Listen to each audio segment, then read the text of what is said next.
So Alyssa, you're representing the Kentucky Hempsters, and tell us a little bit about who you are and what you do.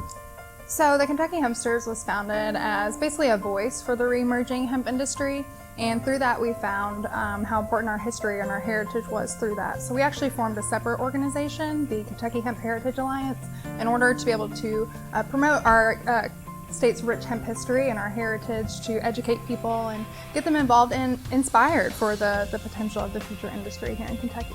Well, how do you guys use history on a regular basis, and how have you used Kentucky's hemp heritage as a way to promote the legalization of industrial hemp? Yeah, so we launched the Heritage Hemp Trail through the Kentucky Hemp Heritage Alliance. Through that we work with 20 plus affiliates across the bluegrass region, specifically of Kentucky, who all have some sort of historical connection to the early antebellum hemp industry. So whether it's growing historic hemp plots at those locations, working with them on displays, exhibits, events, different workshops and promotional activities, anything we can do to create that hemp narrative and incorporate into their existing kind of narrative and telling the hemp story from that angle as well.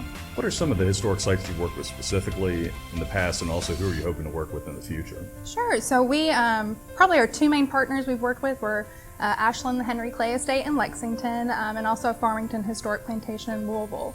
Those were kind of our trailheads and the first two sites we reached out to in order to start doing hemp education and getting people involved with that. Beyond that now, we've expanded. Like I said, we have more than 20 affiliates across the state. We look forward to bringing hemp back to Shaker Village this year, also Jack Jewett House and Versailles. So we're excited to bring and continue bringing new sites and affiliates on as the industry continues to grow and expand, and we can support that education through that. And there's also a Hemp Heritage Museum in Lexington now, correct? We launched the Kentucky Hemp Museum at the Hunt Morgan House in Lexington this past spring in partnership with the Bluegrass Trust for Historic Preservation. They own that house. They're wonderful partners, so we have a small room dedicated in that house. It was actually built by John Wesley Hunt, who was one of the first hemp pioneers in Lexington. He manufactured cotton bagging for the hemp industry. So it's kind of significant to have that museum there at his historic house with the partners that we have there with. How do you see sort of that hemp heritage helping Kentucky's tourism base? I look forward to, agri-tourism in general is becoming a big thing here in Kentucky, and now being able to combine the historical tourism with the agri-tourism aspect as well. I think we'll see a lot of people coming in for a variety of reasons. It's not just one thing drawing them here anymore. It's a multitude of things, and especially as people look to become more familiar with hemp, more well-versed in, just the current day practices versus, the historical practices and just basic Hemp 101 education. I think people will be coming to these sites and to these tourism destinations that incorporate hemp to learn about it, to experience it, and to become better connected with the industry today. So for people who don't understand Kentucky's hemp heritage, why was hemp and how was it important to Kentucky's history?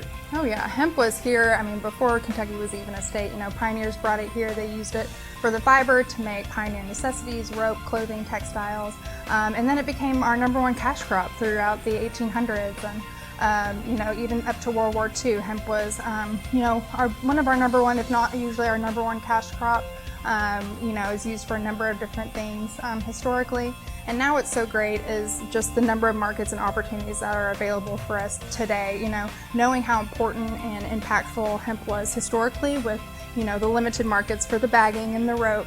Now we can do so much more with it. So I think being able to understand hemp in the context of our history and the significance of it then, and then seeing what it could mean to our state today really get someone to understand and see the potential of hemp today. So now industrial hemp is legal across the nation thanks to the Farm Bill that was recently passed. So what does this mean for Kentucky's economy going forward in the future? Well, now Kentucky can actually legally benefit from this crop.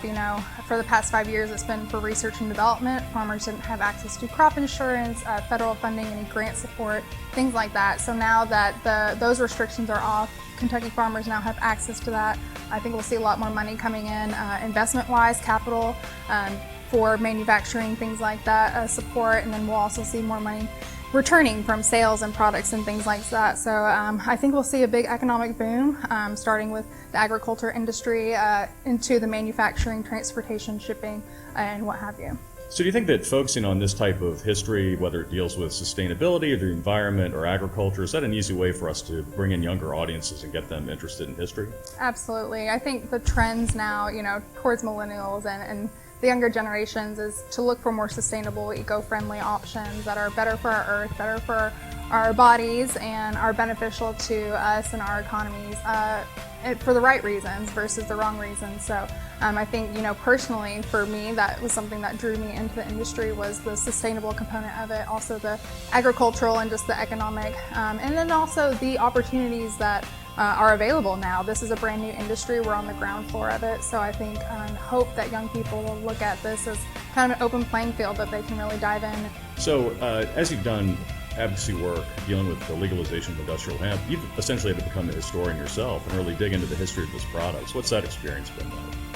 I never appreciated history like I did now. I mean, now I would consider myself a complete history buff, if not nerd, in the best possible way. There's nothing more fun than digging this up. And I think that's almost been an aspect of it is, history, it is kind of a mystery with you digging up and learning about it and putting those puzzle pieces together and seeing what led to what. And I think hemp for me has been another opportunity to do that. How did this lead to that, and how did this innovation lead to that influx in production? And so it's fun for me personally just to kind of dig all this up and put the pieces together and use that to see how we got to where we are today and where we should go moving forward based on that. Well, thanks so much for being here today. Thanks for having me. If history is important to you, please like our videos, subscribe to our YouTube channel, and share with your family and friends.